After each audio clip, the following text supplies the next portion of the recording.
Good afternoon. I'm Dara Bunjon. I'm the food enthusiast here at J More Living. I'm a food writer, food stylist, PR maven, and I didn't know if my sound was on, so let me start all over again. I'm Dara Bunjon. I'm the food enthusiast here at J More Living. I'm a food writer, food stylist, PR maven, and a frustrated baker. Those of you joining us live on Facebook, drop your comments and questions for my guest or myself into the comment box, and I will check from time to time. Today's guest, we're welcoming back Lucy M. Long, PhD folklorist. She is the director and founder of the Center for Food and Culture. For over 30 years, Lucy taught ethnomusicology, folklore, and popular culture, primarily at Bowling Green State University. Lucy has authored, my mouth and brain are not coordinated today. Lucy has authored numerous books: Culinary Tourism, Regional American Food Culture, Honey, A Global History, Comfort Food, Meanings and Memories. Her just released book, Sweet, Tart, and Golden Apples in the Midwestern Imagination. It explores the history and development of apples, particularly in Midwestern life. Let's welcome back Lucy. It was always a joy to talk with her before and so interesting. So let's bring in Lucy. Hi. Hi, I fumbled everything. I think I was on mute at the beginning, so we'll go with what's there. Welcome, Lucy, and thank you for coming back. What are your plans today other than doing the show? Well, after this, I have to finish writing an article about stereotypes of poverty on Appalachian food and how people within Appalachia, including my own family, how they respond to those stereotypes. Right. Well, let's explain because I'm going to tell everybody we did a show about 4 years ago, and when this goes up on J More Living's webpage, in the notes will be a link to the previous show, so you'll get more details. But Lucy grew up in was it South Carolina? North Carolina. North Carolina, sorry about that. North Carolina. And on the mother's side, sort of the Daughters of the American Revolution plantation background. And your father had an Appalachian background. So I wanted to update people on that. And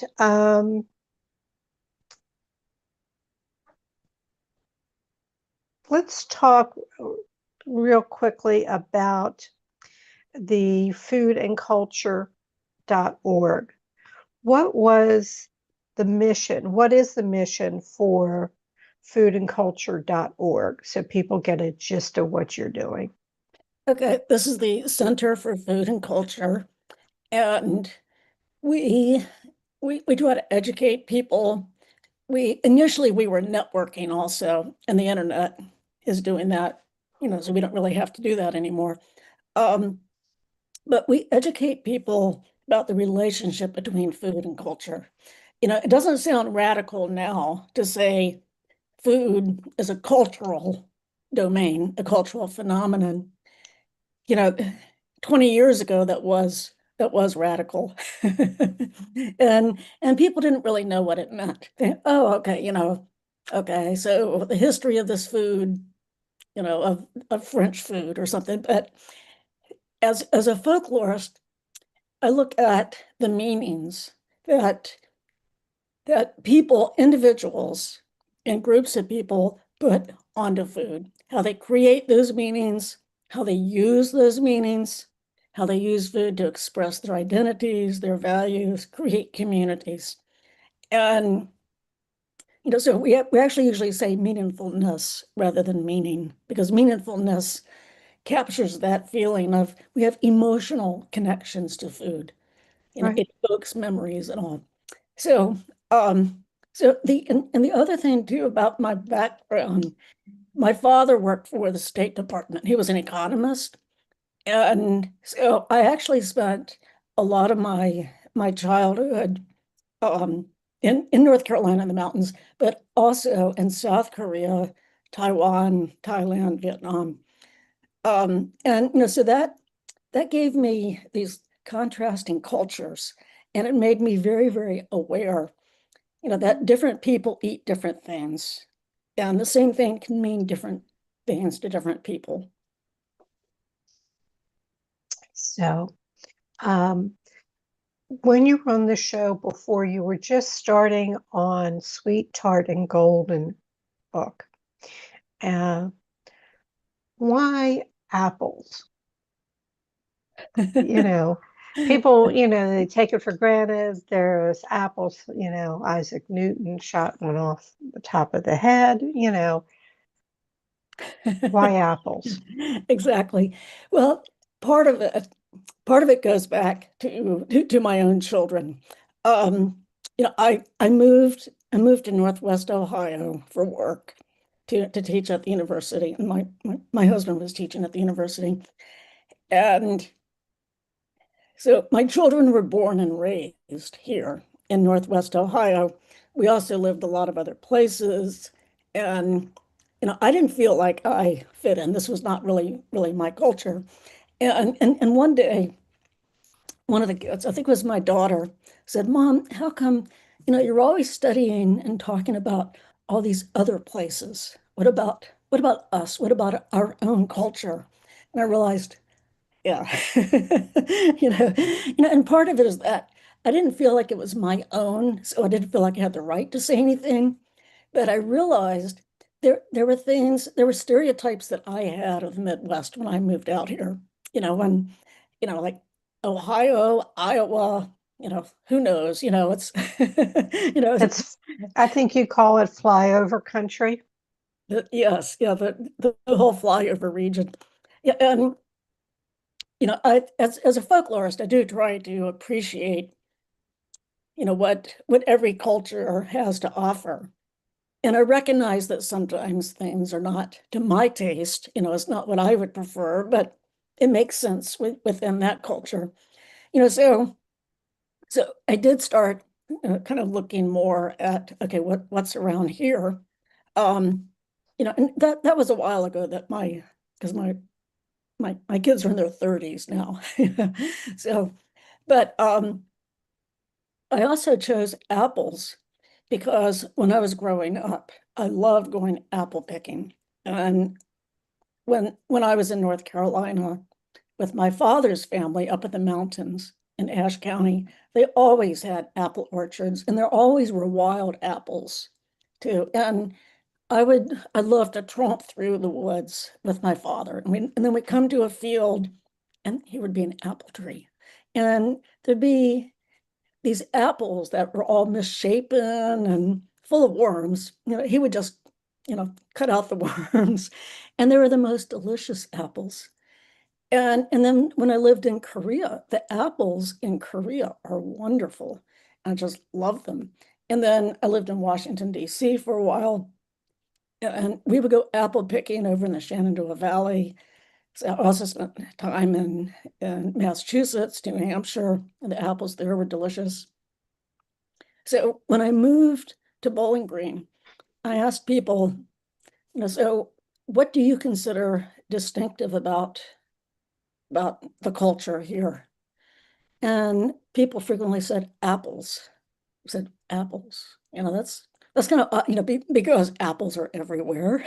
Right. Everyone thinks of them. They're so all American. Which they actually are not all American, but that is the perception. So that in itself made me kind of curious. That the thing people were pointing to as special was something that you find everywhere. It wasn't distinctive or unique to the area. So I kind of kept that in mind and I studied different aspects. I started looking at an apple butter festival. I did that was like 30 years ago, and we did a documentary video on that. Um, because everyone's saying, "Oh yeah, we're just celebrating being American," but they had a lot of German elements. They had bratwurst, they had beer, and apple butter itself comes originally from German immigrants. And people were saying, "Oh, no, no, we're not we're not German, we're American." So, well, there's no shame in saying you have German heritage, You know, Right. they were insistent that no, we're not celebrating German culture or anything. So, so that got me kind of curious.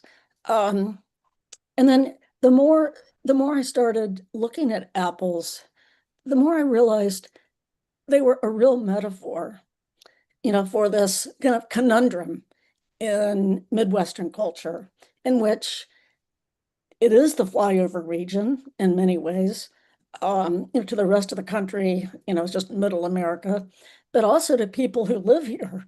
They say, well, we don't have anything distinctive. We're just basic American.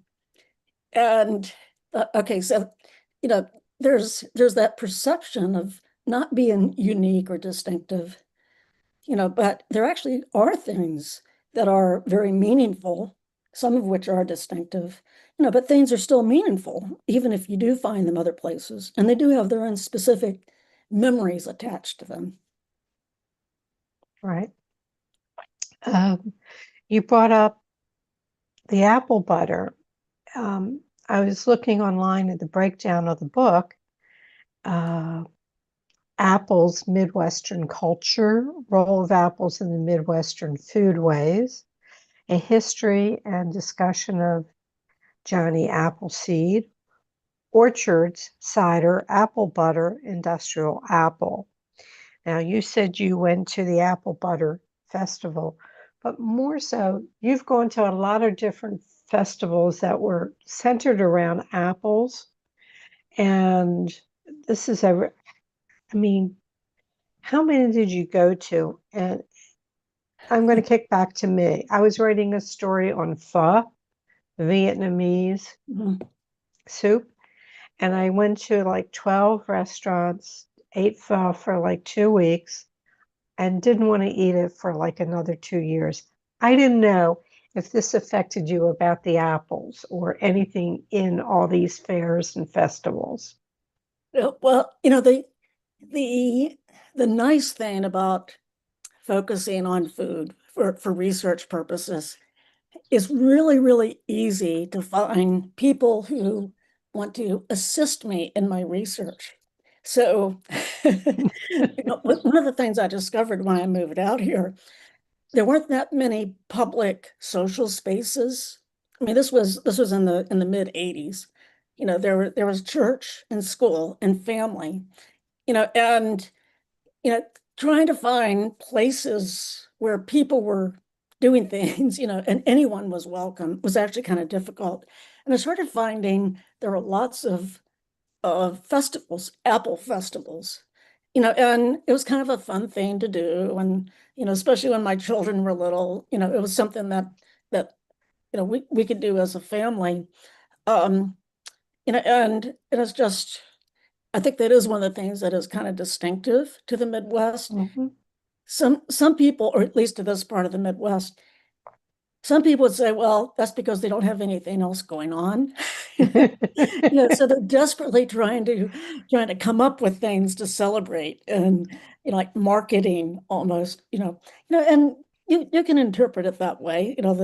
The Convention and Visitors Bureau, they do need to find or create events to bring people in. Right? But with apples, they tapped into something that really does speak to people.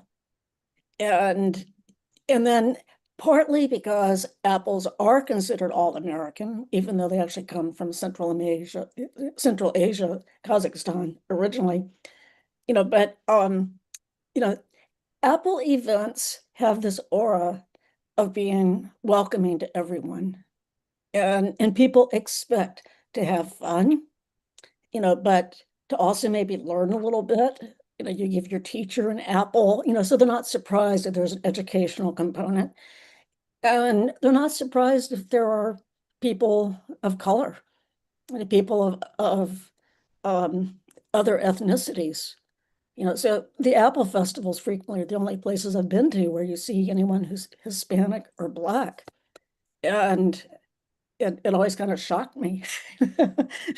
Just because, this I'm in rural Midwestern Ohio where there's a very, very heavy German heritage background, is Right. German or British. So the festivals are open, welcome to everyone, welcoming everyone. Yeah.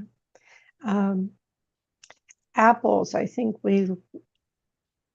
there's so much that can be made with apples. It's cider, vinegar, the apple butter, apple sauces, pies, pastries with meats. Um, they can be dried, they can be eaten raw. Um, when I think about apples and meat, I think about a pig roast where they stick the apple in the pig's mouth.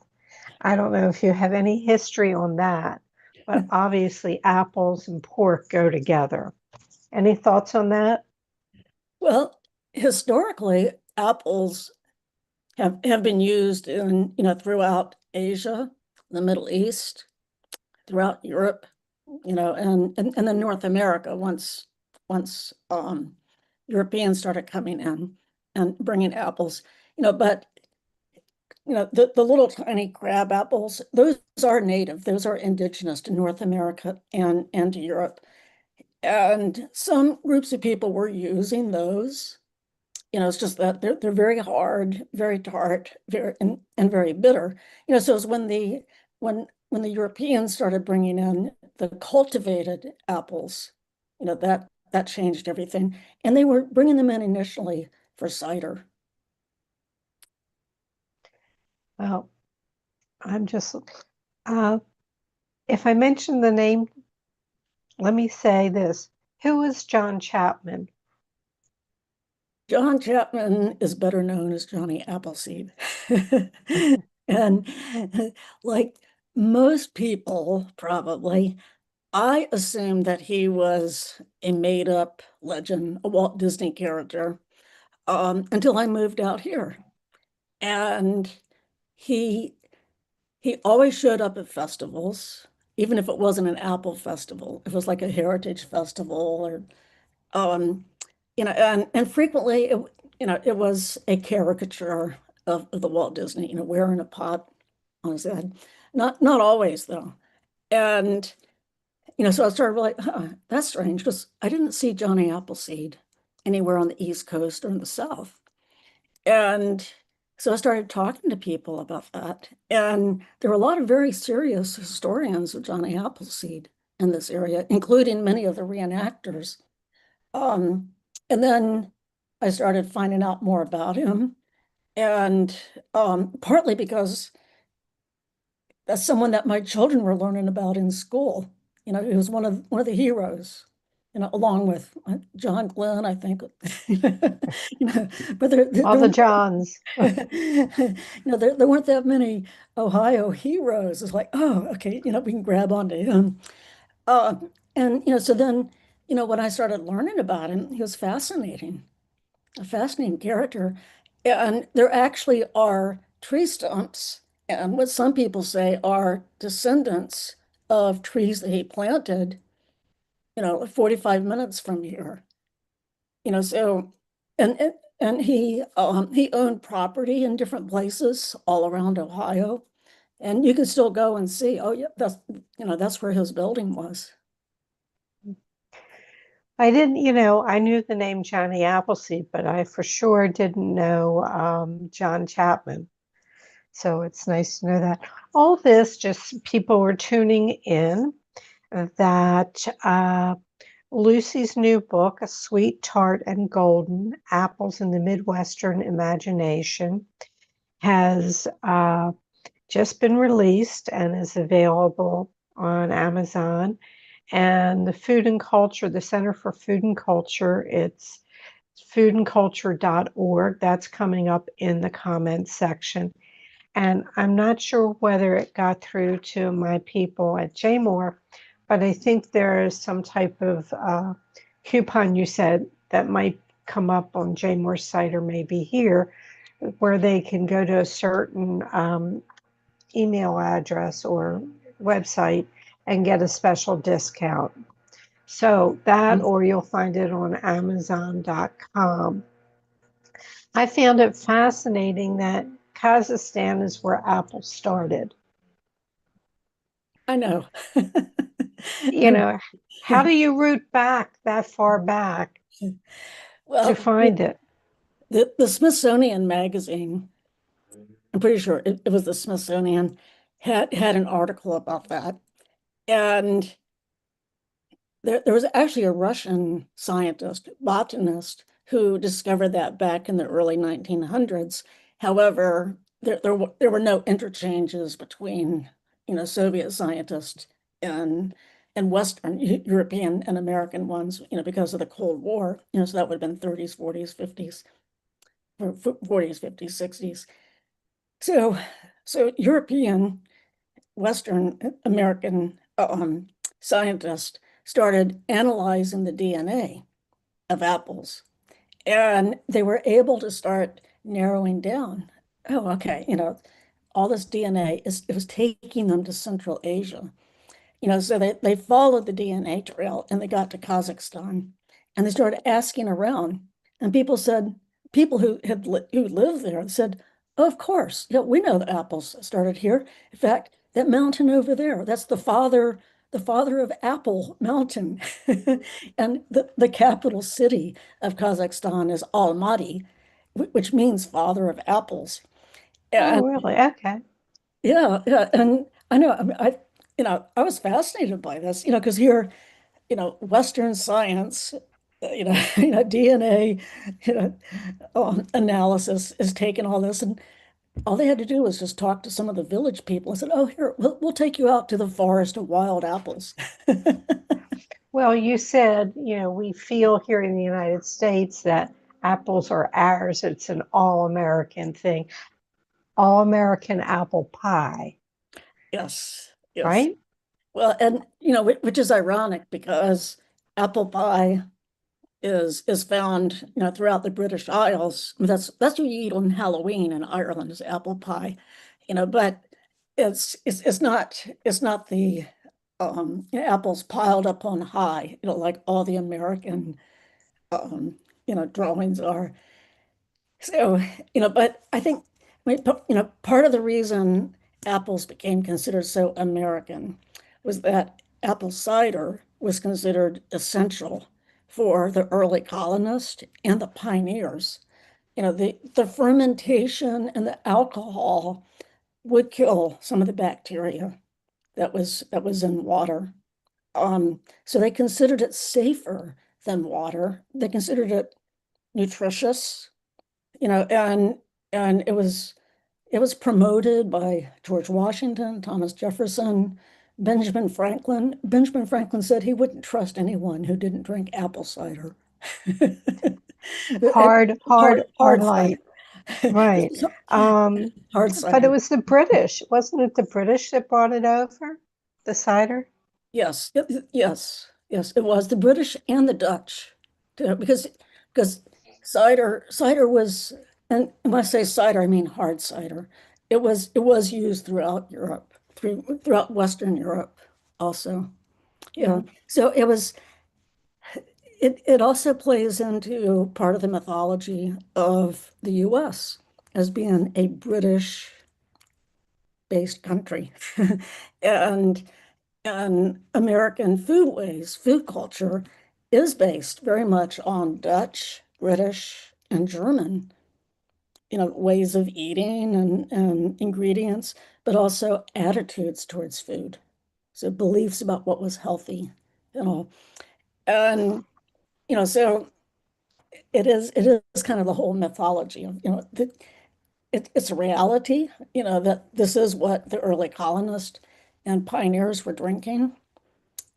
But it does help reinforce that idea that we're a British nation.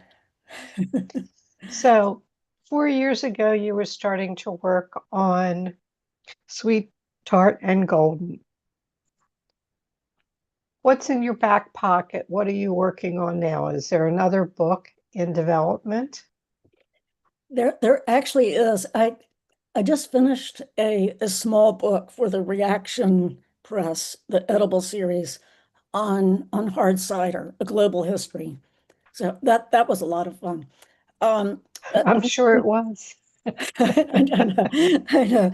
It was, I had to go and visit cideries everywhere. And so, but I'm also working now since I'm not actively teaching anymore. And so I'm going back to work that I did 30 years ago, 30, 40 years ago in Western North Carolina. And I was looking at the development of a dulcimer tradition, the Appalachian, the lap dulcimer.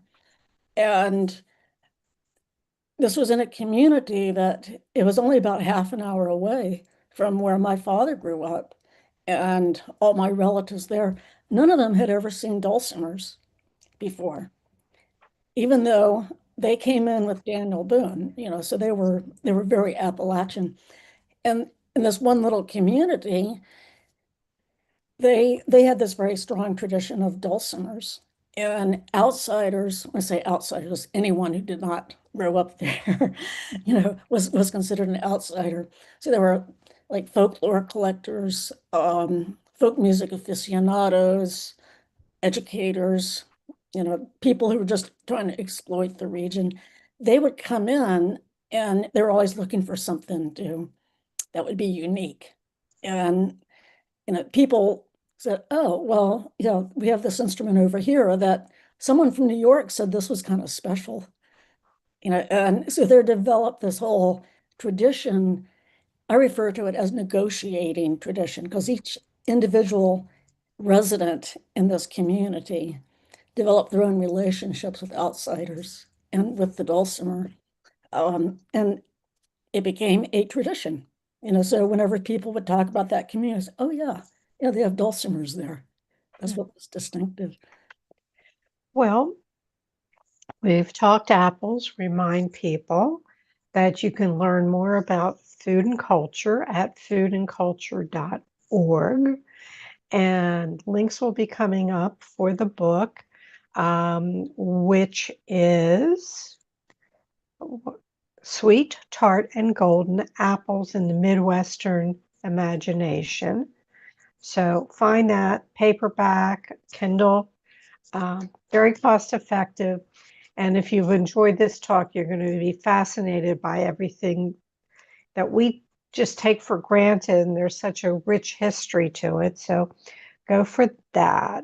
So we come to the end of the show, and I ask pretty much the same questions that I asked before. So I'm going to try to come up with, see where you are as to what you said 4 years ago. If you could give your 18-year-old self a piece of advice, what would it be? I guess, keep following the things that interest you. I mean, obviously you do have to earn money and do things like, you know, take care of the house, raise the children, but when I started out with food, culinary tourism, nobody was interested in it. And I mean, people literally laughed at this and said it was ridiculous. And, with food studies, people thought that was ridiculous. And then when I started saying I was studying apples in the Midwest, part of the reason I came up with this title, apples in the Midwestern Imagination, and I would say, I'm working on apples in the Midwest. Midwesterners would say, what's there to say? And then people outside the Midwest they would say, well, do Midwesterners have imagination? That is part of the stereotype. And I kept pursuing it. I kind of gave it up several times, and then people would say, "Oh, that's cool," and so I went ahead and pursued it. And I'm glad I did. It was kind of hard to know what to say about it at first, and I started finding there are so many contradictions. Like with orchards, it kind of represents community ethos, and there's so much emphasis here where I am in the Midwest on family, and family is your community, and every family has their own orchard. But at the same time, there's this individuality, so every single orchard that has been in existence, for more than a generation or two, they have their own individual cultivar of apple, their own type of apple. So there's this community individual sort of, I don't want to say tension, but a contradiction going on. Contradiction. Okay. What are two must for your refrigerator? Two things that must be in there. Have to have. Half and half. Half and half. For my coffee and greens. Either lettuce, spinach, kale, Swiss chard. Well, your family is mostly vegetarian anyhow, aren't you? My children are, yeah, vegan, vegetarian, and so I kind of grew up. My mother did not like cooking meat, and since we lived in a lot of different cultures that had tofu and things like that, and that meat, these are not meat-centric cultures.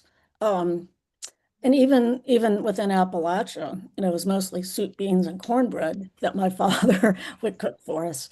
And so meat was never the centerpiece. Mm. All right. What's the best bite you've had all week?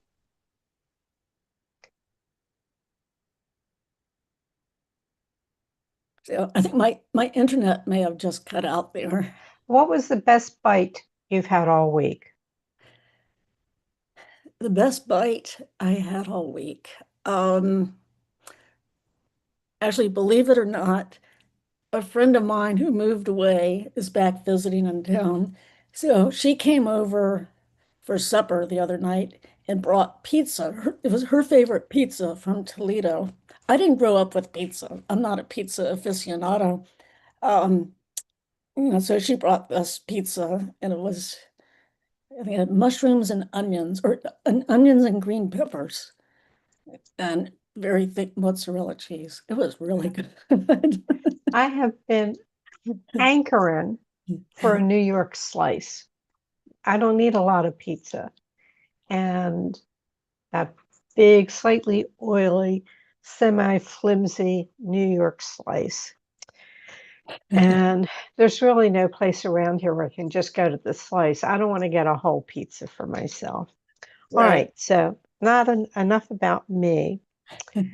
Uh, what didn't I ask you that I probably should have? Um, did I have fun writing this? So, You asked the question, you can answer it too. okay. So, um, yeah, there was a lot of discovery going on with this. When I first started, especially when I just moved here, and I assumed, oh, we'll be here for, I don't know, 10 years or so, and then moved back to the East Coast or, elsewhere. I didn't feel a part of things here. And then as I started looking into this, I mean, it was really fun going to all the festivals and going to events, and friends would go with me, and everybody liked to talk about apples. So, it was it It was was the common basis. ground. Yes. Yeah, and so that was really fun. And then, part of what I do as a folklorist is I'm trying to discover, what things mean to people.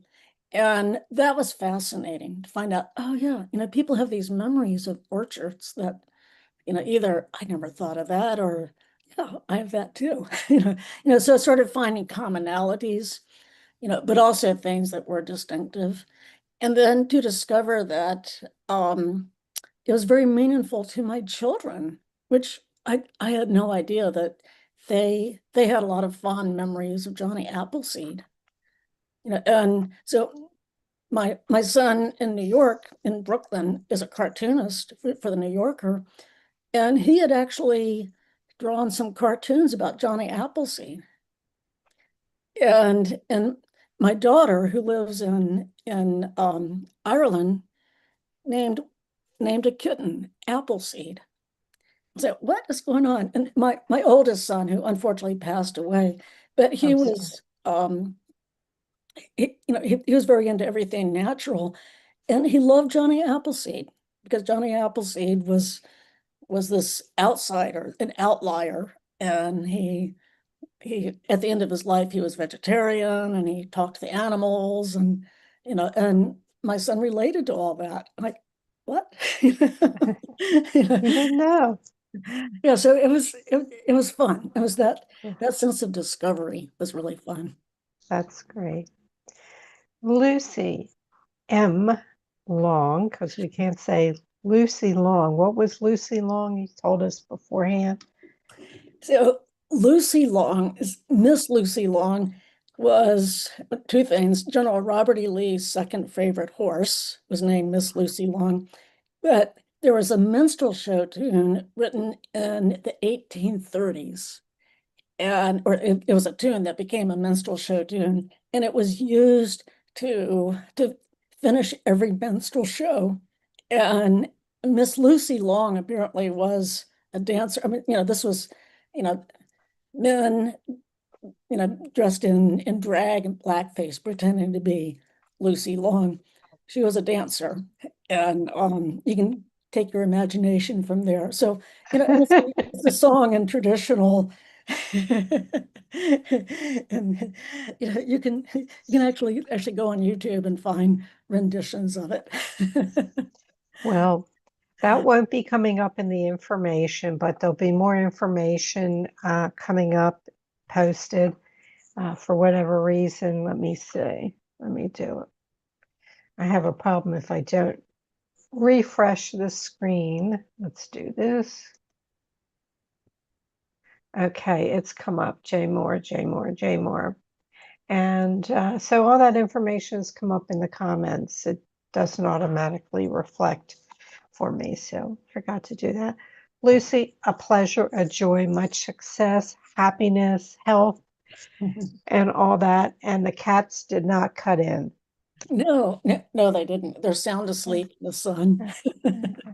All the best, and thank you for joining us. And I have a couple announcements to make, and I'm going to wrap it up and go have lunch.